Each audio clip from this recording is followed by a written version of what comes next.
Hi, I'm Bybreen and welcome back to another episode of Soul Stirring Astrology, where I give you my textured take on the world of astrology.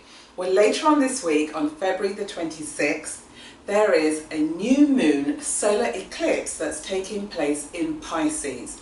So it's the home of Neptune. It's where there's heightened sensitivity and a sense of intuition and longing and knowing and wanting to merge with others. It's also this sense of the collective identity, and within that it's about your own identity. And the reason for this is because of the solar eclipse.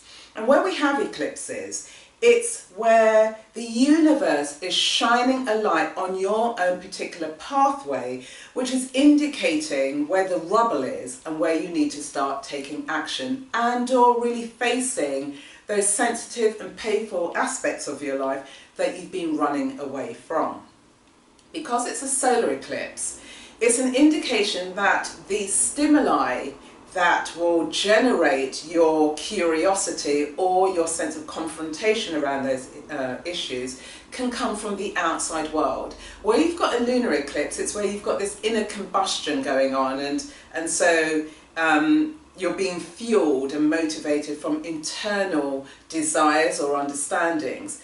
Now with the solar eclipse, you have that understanding, but it will be something from the outside world. It could be a person, a scenario, a situation that's going to illuminate exactly those tender areas within yourself that you've been hiding and pushing away. Now we've got this new moon, which means it's the sun and the moon are conjunct, and they also form a conjunction to Neptune, and so Neptune rules Pisces. So this heightened sensitivity. Now, when we're dealing with Pisces, it's where the ego as well as the emotions are diffused in some way. There could be a sense where you're finding it difficult to grapple with your sense of identity or get hold of your emotions. And so, given that the sun and the moon are in quite weak positions because they're in Pisces, the solar eclipse pulling on that energy is going to enable you to start, gently paddling and then swimming in those sensitive waters. Now when we're dealing with Pisces and Neptune, there's a sense of you're showing up as a victim or a saviour or a martyr in some way, shape or form. And that's because there's a sense of being quite passive about dealing with what's going on in your world. But where you're being this martyr, or this victim, or this saviour, what you're doing is you're deflecting away from what your true needs are. And the solar eclipse is helping you to, it's literally shining the light on where you need to be paying attention to. Because otherwise you're going to be deflecting, or you could be hiding or escaping through drink, drugs, sex, rock and roll, you name it, anything that takes you away or takes you further away from those nuanced feelings that you grapple with, that are difficult. So this solar eclipse is showing you where you need to be having or need to be exploring the difficult terrain. We're dealing with the moon here. It's a new moon, and the moon represents home, and so therefore the aspects that could be showing you where there's discomfort or dissatisfaction or disillusionment within your home environment, and that could be your literal home or the home of your choosing, or where people feel you have a sense of home but you feel disconnected from it. You can no longer be posturing and pretending, because the more that you do this is the more that you continue wounding yourself, because the aspects of this new moon as well as the solar eclipse are in Pisces, as I say, and alongside them is Chiron, and Chiron is about the wounded healer. And so where you're not dealing with the sensitivities, the wound is there, and you continue to wound yourself time and time again as you're kind of gasping for air. Because when you're dealing with those issues of sensitivity and around your home, for example, what you're seeking is, and what this solar eclipse is showing you potentially, is where you seek emotional nourishment and sustenance, where you can really go and anchor your emotions, where you feel safe and where you feel supported and where you feel understood beyond having to always be indicating or talking about or pointing people or a person to a particular sense of what your needs are. It's about how you're able to find congruency within your home environment. And if that's not forthcoming, then this solar eclipse could help you find some type of resolution whereby you're honouring your true needs. So where we've got the moon, that's dealing with the home, and the sun is about where is it that you're being inauthentic, because we've got the sun, and the sun is conjuncting Neptune. Where is it that you're being inauthentic, for example? Where is it that a part of your identity is deflected, is misunderstood, or you're finding it difficult to get to grips with? How do you reconcile these different perspectives whereby you have a sense of your reality because you're living it? On the other hand, you've got a fantasy about what the reality could be, but then you're being quite passive in terms of living with the situation. And so when you're dealing with Pisces and Neptunes, it's about boundaries and the dissolution of boundaries and what the dissolution of boundaries can actually give you. It can give you this sense of mysticism and wonderment and magic, and then that's versus chaos and anarchy. And so there's a dichotomy that throws itself into the arena. Are you living with anarchy and chaos as a way to mask your feelings, or are you escaping through magic and using drugs or some form of escapism which takes you away from dealing with the reality? And by not dealing with the reality, as I say, is that you're continuing to self-harm, self-inflict, and to self-wound, because Chiron is alongside all of these aspects. Now, in terms of this kind of very textured emotional terrain, and it could be quite difficult to access, another interpretation of this new moon solar eclipse, because we're dealing with Neptune here, is about emotional and artistic expression. So Neptune rules creativity and artistic expression.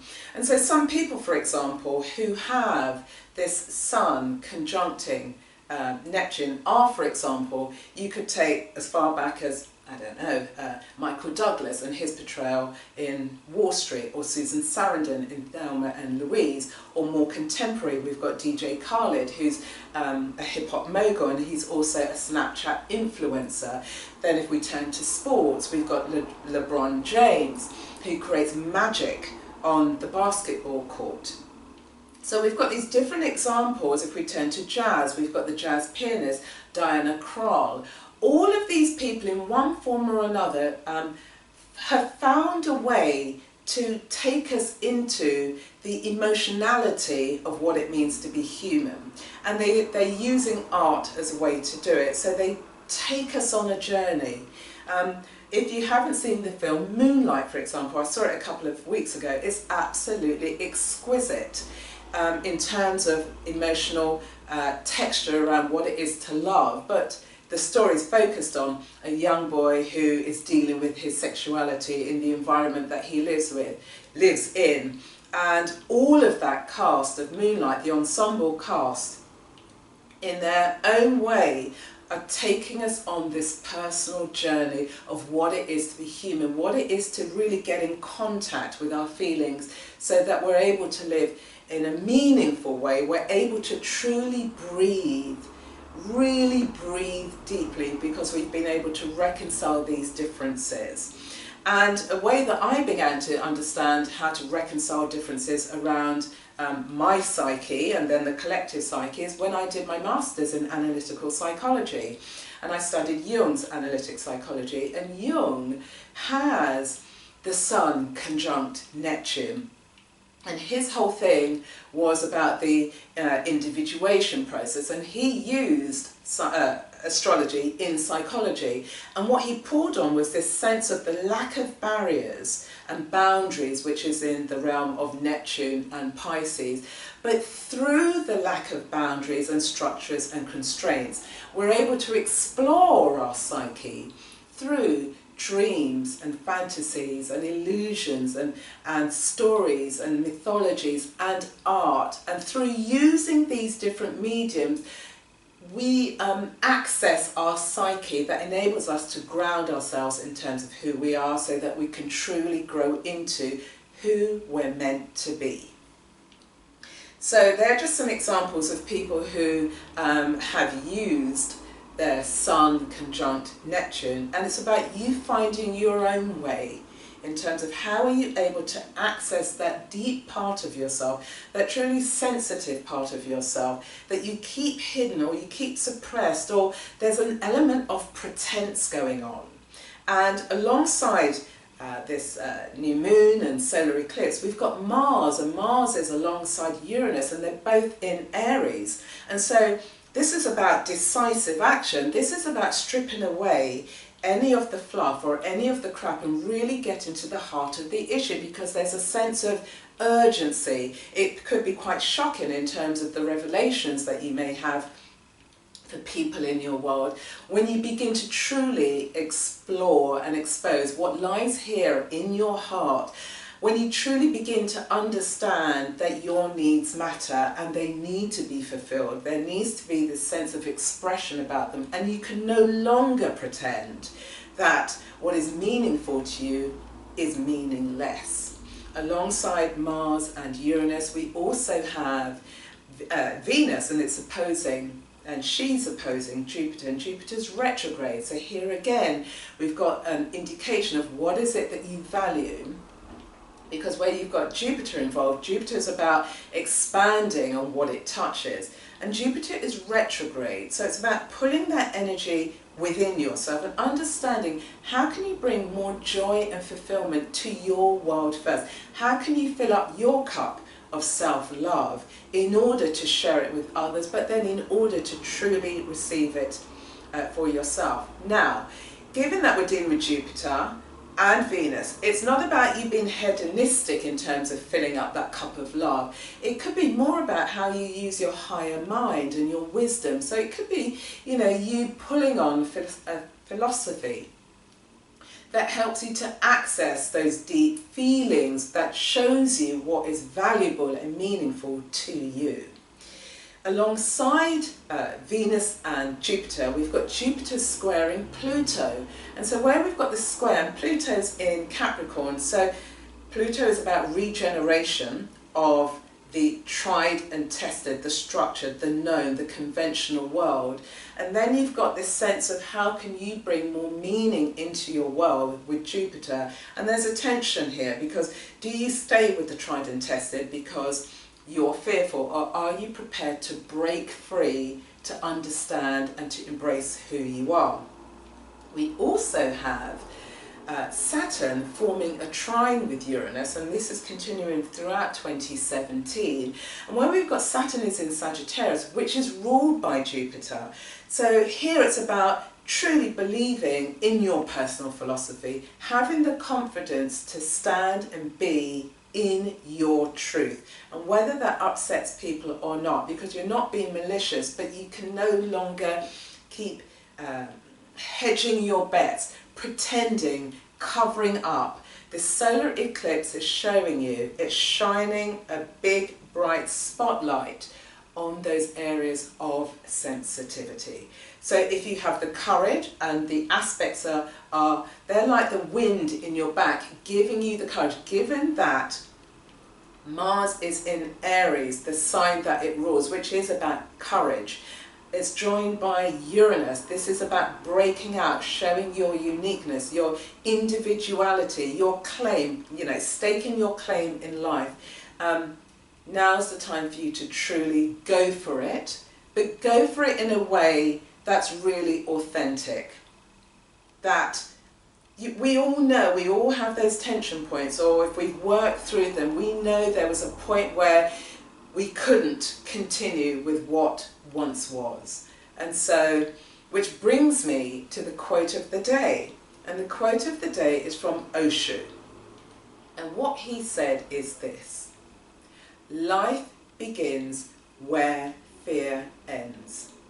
And so, with this solar eclipse and the new moon, where does your life begin at the point when you let go of fear? And the question, which brings me to the question of the day.